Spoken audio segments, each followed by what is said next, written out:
वहीं छत्तीसगढ़ कांग्रेस ने राज्यसभा उम्मीदवार की घोषणा की है। फूलो देवी नेताम को फिर से उम्मीदवार बनाया गया है। महिला कांग्रेस की प्रदेश अध्यक्ष हैं फूलो देवी नेताम। भूपेश बघेल, दीपक बैज और साथ ही साथ कई और नामों की भी चर्चा चल रही थी। इसके बावजूद फूलो देवी नेताम को एक बार फिर प्रत्याशी बनाया गया है।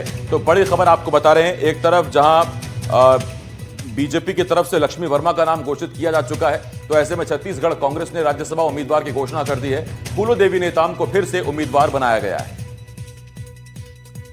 जुल्फिकार अली मेरे सहयोगी इस वक्त इस बड़ी खबर पर हमारे साथ जुड़ रहे हैं। जुल्फी, कई नाम चर्चा में, मोहन मरकाम, दीपक बैज, भूपेश बघेल, लेकिन मुहर एक बार फिर फूलो देवी नेताम के नाम पर।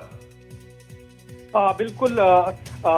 कई नामों की चर्चा कांग्रेस पार्टी के अंदर चल रही थी और ये बातें थी कि नेता प्रतिपक्ष चरणदास महंत, पूर्व उप मुख्यमंत्री टी.एस. सिंहदेव, दीपक बैज के नाम की भी चर्चाएं हो रही थी और मोहन मरकाम के नाम की भी चर्चा थी, जो कांग्रेस के प्रदेश अध्यक्ष रहे हैं, मंत्री रहे हैं।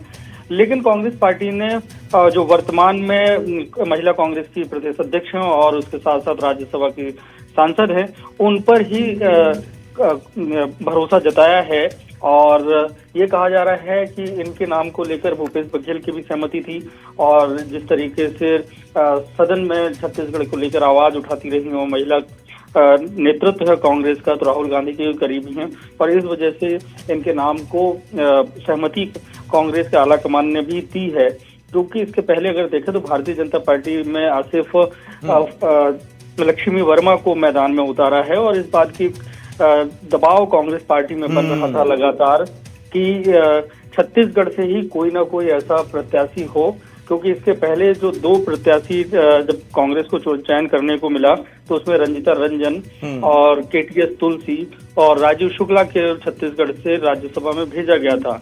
लेकिन अब 2028 का चुनाव लड़ रहा है तो उसकी जो जमीन तलाशनी है, तो कांग्रेस पार्टी ने फूलो देवी नेताम को राज्यसभा भेजकर ये बताने की कोशिश की है। स्थानीय वाला फैक्टर तो है ही, लेकिन क्या एक फैक्टर ये भी है, नाम तो छत्तीसगढ़ी में फिर भूपेश बघेल का भी हो सकता था।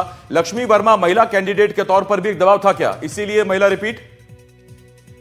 इसमें दो फैक्टर काम कर रहे हैं राजनीतिक तौर से आसिफ। एक तो ये है, महिला फैक्टर तो है ही कि महिला के जवाब में महिला ही कि भारतीय जनता पार्टी लक्ष्मी वर्मा को अगर मैदान में उतार रही है और वो ओबीसी वर्ग से आती हैं, तो ऐसे में कांग्रेस पार्टी को भी महिला वर्ग से ही उतार कर और ये संदेश देने की कि कांग्रेस पार्टी आदिवासी नेतृत्व को जो है वो पीछे नहीं देखना चाहती है। क्योंकि छत्तीसगढ़ में देखें तो भारतीय जनता पार्टी में आदिवासी नेतृत्व में मुख्यमंत्री विष्णुदेव साय हैं। कांग्रेस पार्टी में अगर देखें तो पिछड़ा वर्ग का सबसे बड़ा चेहरा अगर देश भर में कोई उभर कर सामने आया है तो वो है भूपेश बघेल।